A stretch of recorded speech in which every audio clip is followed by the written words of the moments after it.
Hello everyone, Bellringer Cat here. So I've been thinking about making this video for quite some time now because I wasn't really active on Tumblr lately. I have lots of stuff going on in my life recently, and not just regarding my work, as an artist, but also I'm actually, considering going to university finally, after 4 years, because I moved to a different city and now the university is very close to where I live. So I can get the chance now to attend, and, I'm considering that, also looking for some part-time job, to integrate a little bit with my current salary as a freelance artist. And I've been rather busy in the past months, and for that I apologize, especially to all the nice people that sent me asks on Tumblr and Discord. That's it. I'm going to answer to a couple of asks in this video, and mostly talk about a few topics that have been kind of hot recently regarding, the gaming industry and some of the latest games. This is not going to be exclusively Soulsborne or From Software related, even if I'm going to talk about my useless 2 cents regarding Shadows Die Twice, which has been, the little trailer has been already analyzed and over-analyzed by basically everyone on YouTube. So that's not what I'm going to do. We're just going to say a few things.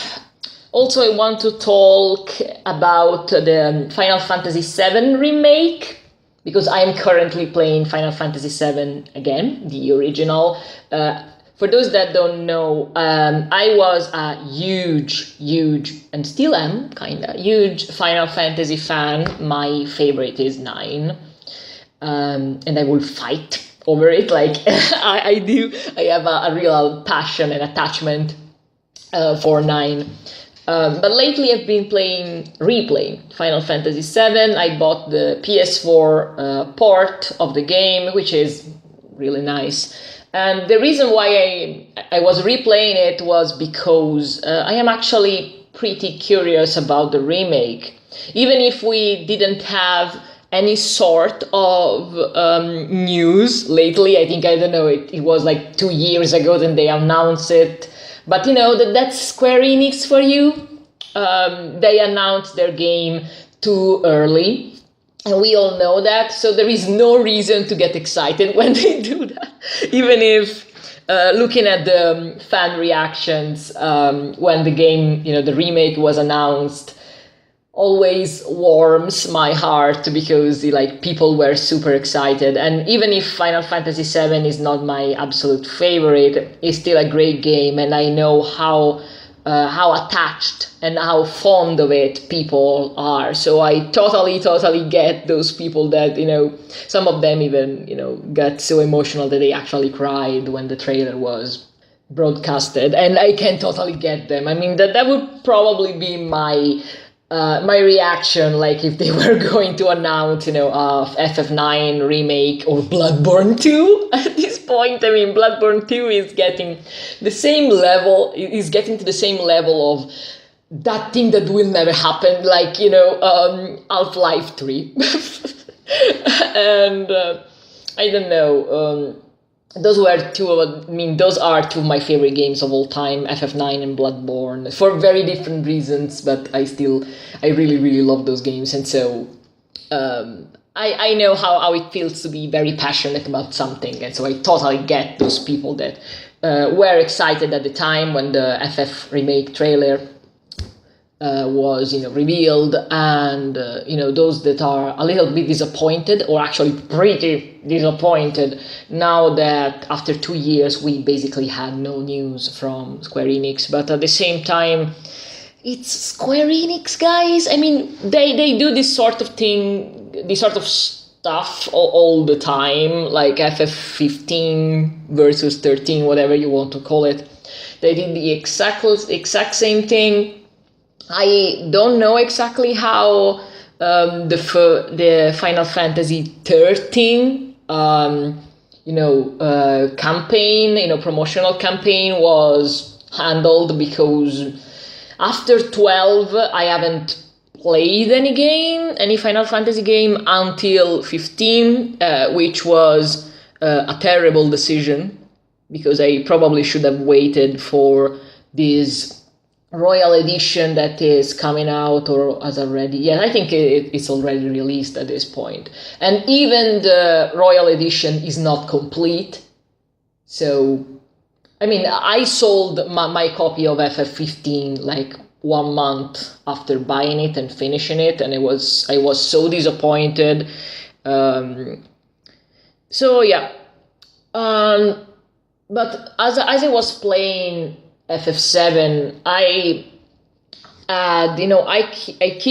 kept wondering how the hell are they going to recreate some of the scenes in the game, because FF7, just like 8 and 9 and all the old Final Fantasies from 1 to 6, they were very much a product of their time.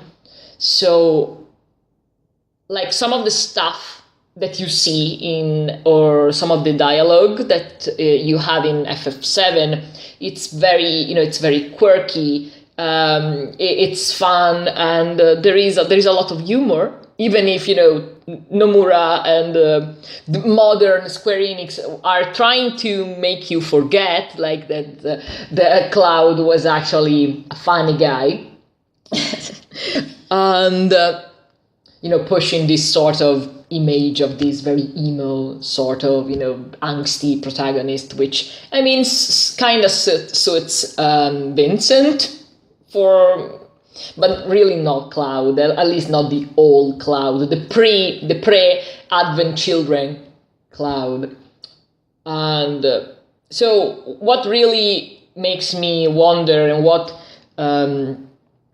worries me about the remake, is how the hell are they going to do the funnier scenes, not the dramatic ones, not the I have no difficulty imagining how they're going to recreate some of the angstiest parts of the game, like Aeris or Aerith, depending on the version of the game that you own. Aerith's death, or I don't know, Barrett's backstory, even Red 13's backstory, which is one of my favorites, is super sad. The scene in Cosmo Canyon. Those are scenes that I can easily picture in my mind in HD with the super nice cutscenes that they make nowadays, but some of the lighter scenes, like the cross-dressing section at the very beginning of the game, or that part in which Red 13 is dressed as a sailor, and he tries to walk on two legs and with the tail sticking out of the of the trousers. I mean, those are really quirky scenes, really weird, and it's going to be very different, just because once you change the art style to this point, basically FF7 was anime.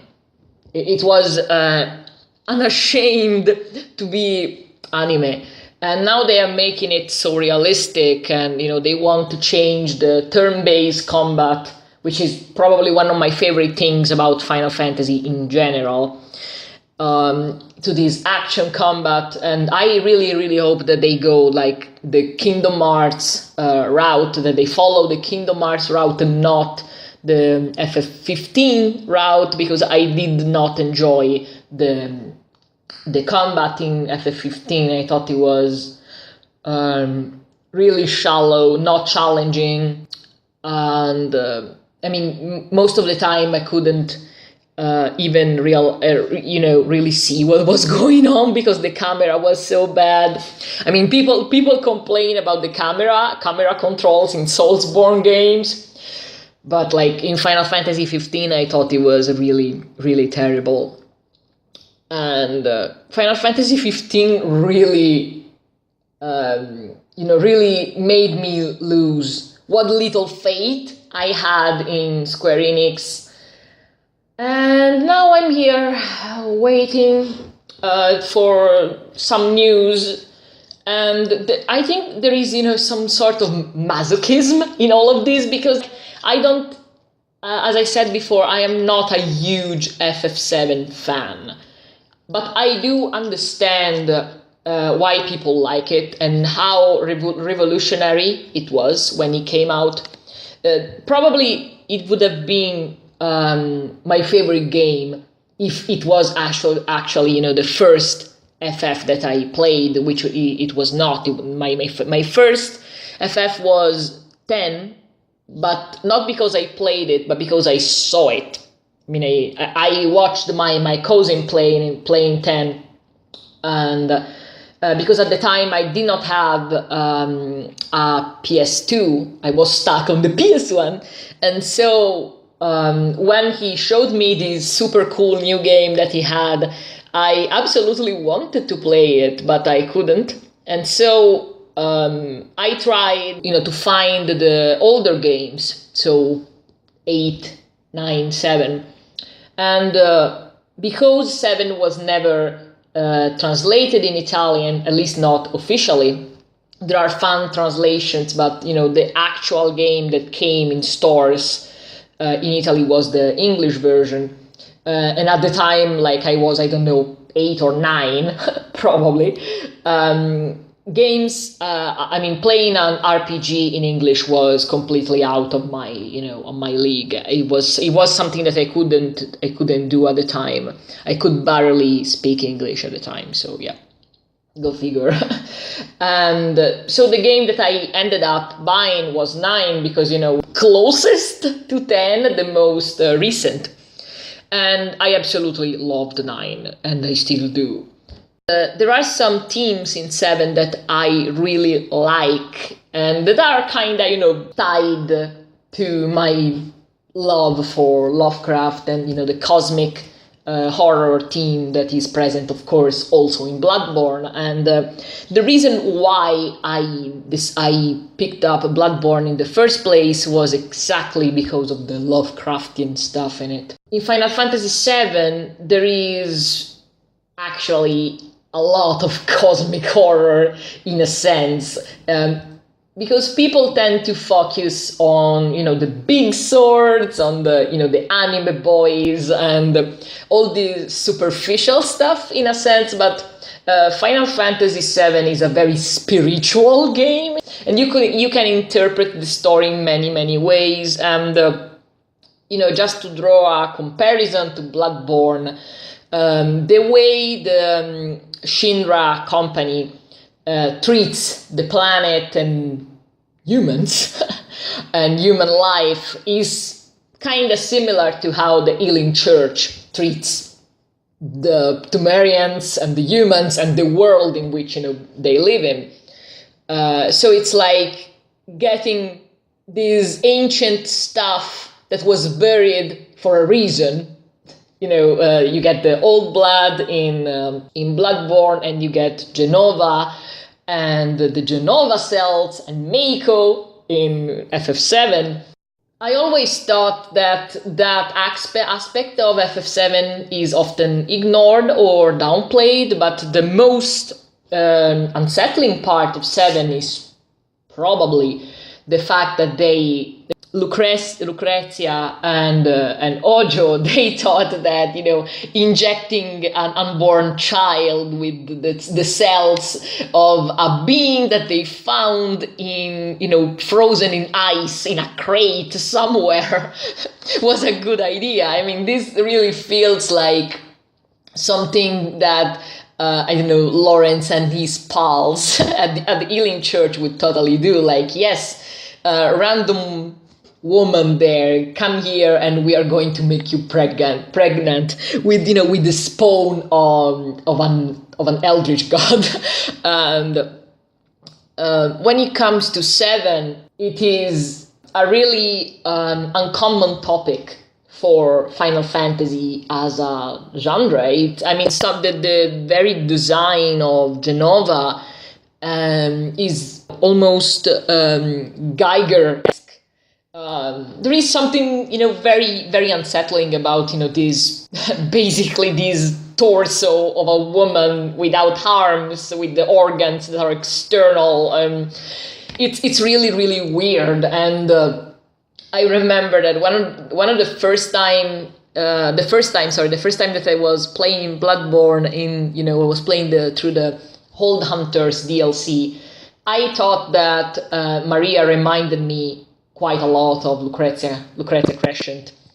And, because of the guilt thing and basically the failed or attempted suicide that both kinda commit, and the fact that you have this child that is basically the child of God, of a goddess in both games. You have, of course, Sephiroth in 7 and the Orphan of Kos in Bloodborne. And it's something that really, really interested me about 7, even if I really never got into it a lot. It was just like the fact that I found 7 a bit shallow when it comes to some of the characters, some of the cast, the main cast. I couldn't relate to them the same way I could relate to the cast of Final Fantasy 9 or even 10 at times. I actually really like, Tidus and Yuna. I think that their story is nice. And also, yes, I know that some people pronounce Tidus' name Tidus. And like in Kingdom Hearts, I think it was pronounced in one way, but then in Dissidia they changed the pronunciation. I always called him Tidus because, again, being Italian, that's how you read the name. And it sounds like a Latin sort of name. So, yeah, that's how I pronounce it. Moving on to another topic. I've been asked about my opinions on Monster Hunter World, which is the game that I was playing before, nostalgia kind of brought me back to FF7. And Monster Hunter World, I'm not playing it right now because I basically already done. I mean, I am in the end game portion of the game at this point. Like, I killed all the monsters solo and, with friends, just by co-oping with random strangers. And I have to say that playing with other people is much harder than playing solo. But aside from that, just my opinion in general is that this is a really, really solid game. I have been a Monster Hunter fan for quite some time. I was like one of the few people that played the first Monster Hunter on PS2, the very first one, the one in which you used the analog sticks to attack, the right analog stick to attack, which was super clunky at the time. It was super difficult because the controls were so bad. I mean, I get what they were trying to do.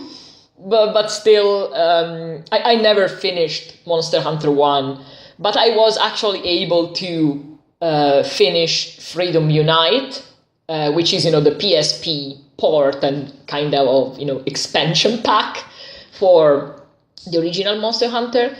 And after Freedom Unite and Portable Third that I played on an emulator, I stopped playing Monster Hunter because of the games that came out on Nintendo consoles, like, the 3DS and stuff.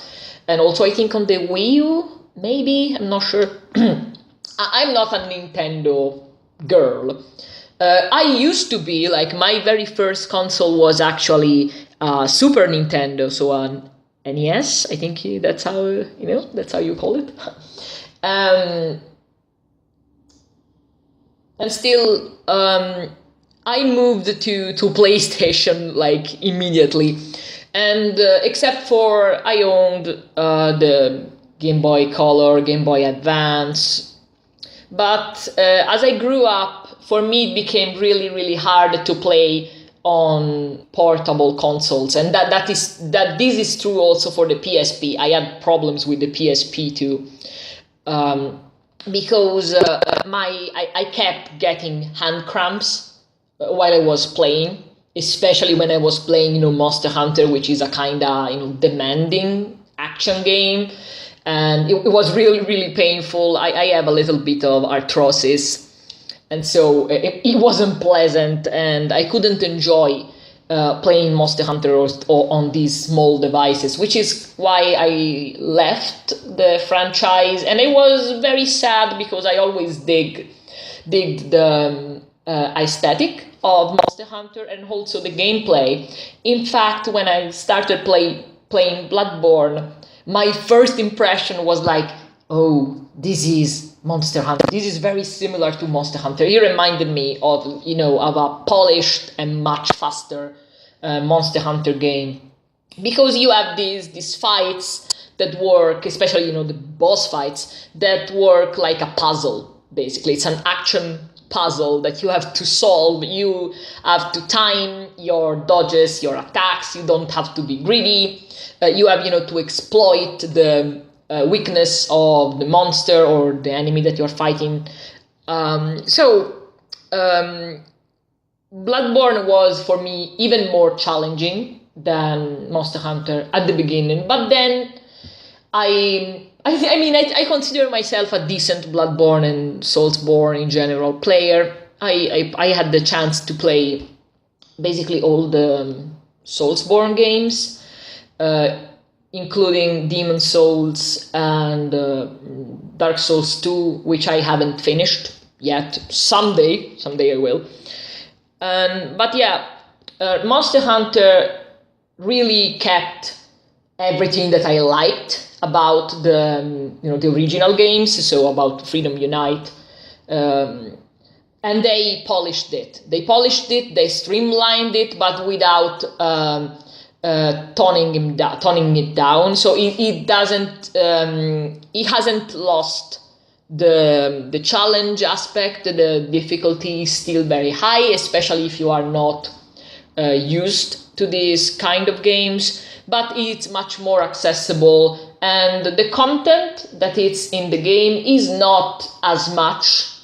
I mean, there aren't as many monsters as you can find in the handheld, I think is the word, handheld games. I mean, the portable ones. But this is understandable because, of course, it takes less time to code and to create a monster and its model and its attack pattern for a smaller game than it takes to create a very detailed model for PS4, Xbox, PC title of the current generation. But they are going to add more stuff in with the free updates, which is great. I'm really interested and curious about Devil Joe coming into Monster Hunter World, because they are going also to add more weapons, and I really hope that they are going to expand the map. I think that at least another map should be added. Not even if the ones that are in the game, that I think are 5, if I'm correct. I don't remember exactly. I think there are 5 maps, but still the maps are very good. They're very big with a lot of nooks and crannies to explore.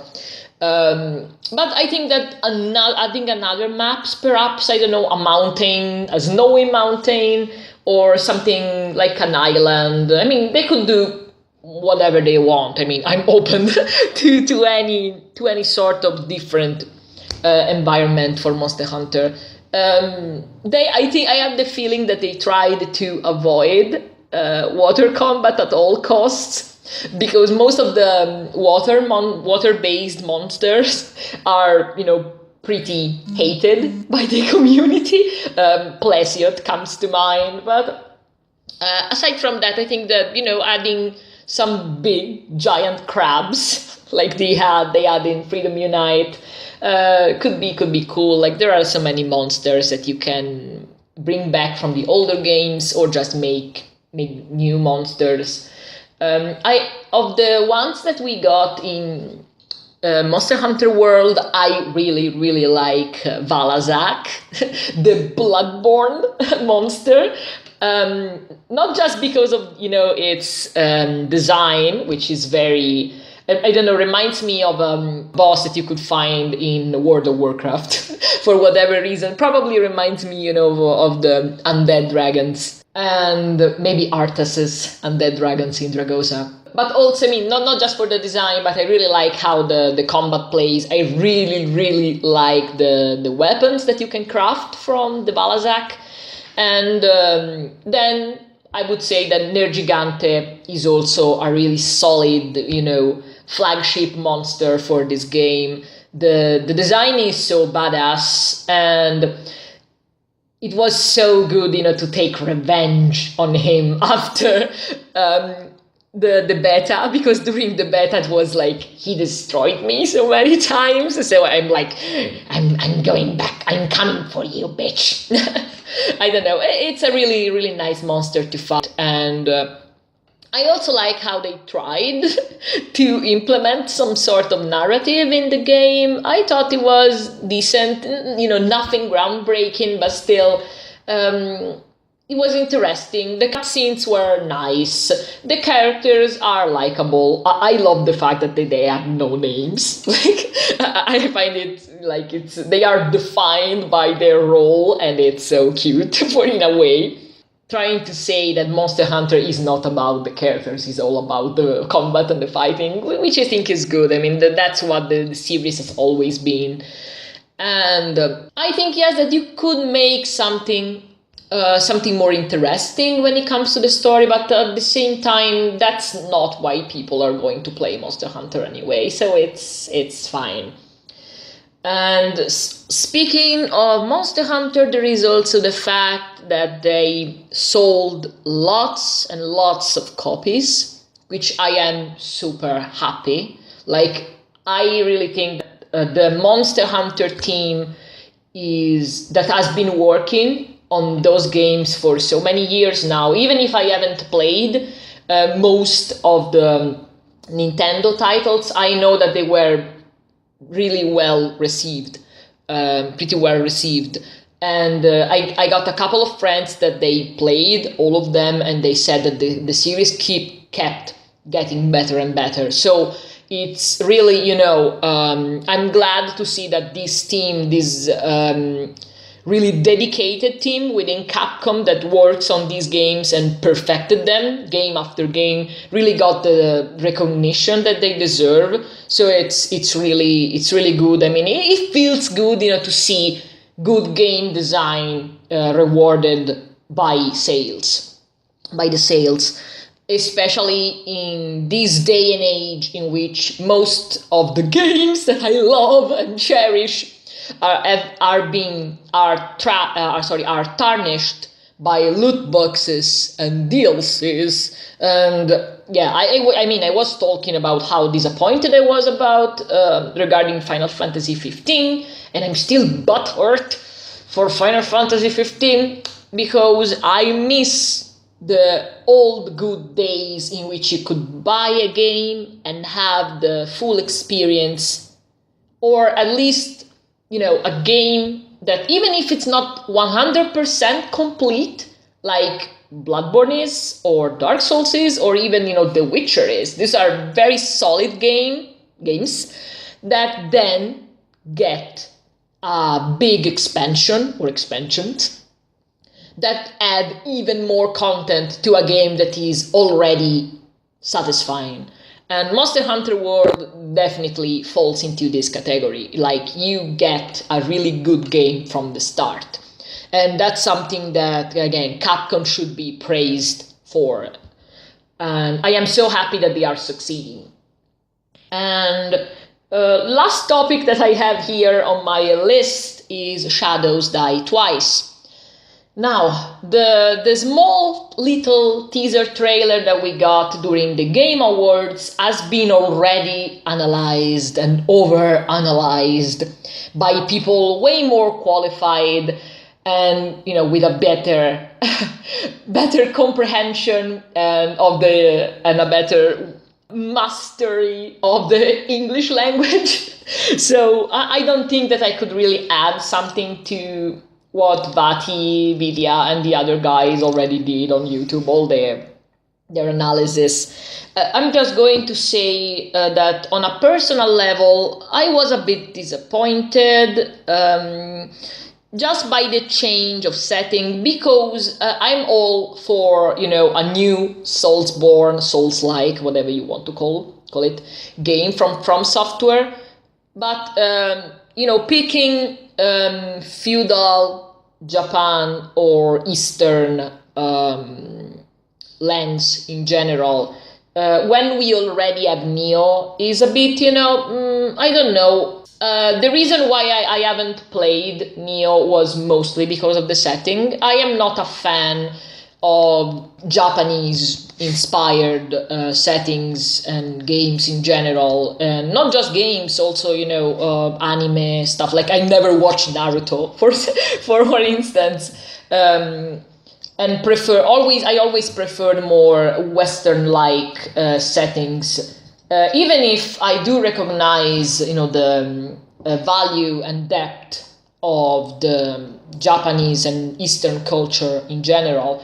And I do think that they have a really, really interesting way to look at the world. For instance, I'm absolutely 100% certain that only a Japanese company, with Japanese people, with the Japanese mentality, could have made Bloodborne. Bloodborne is a game that, or Dark Souls.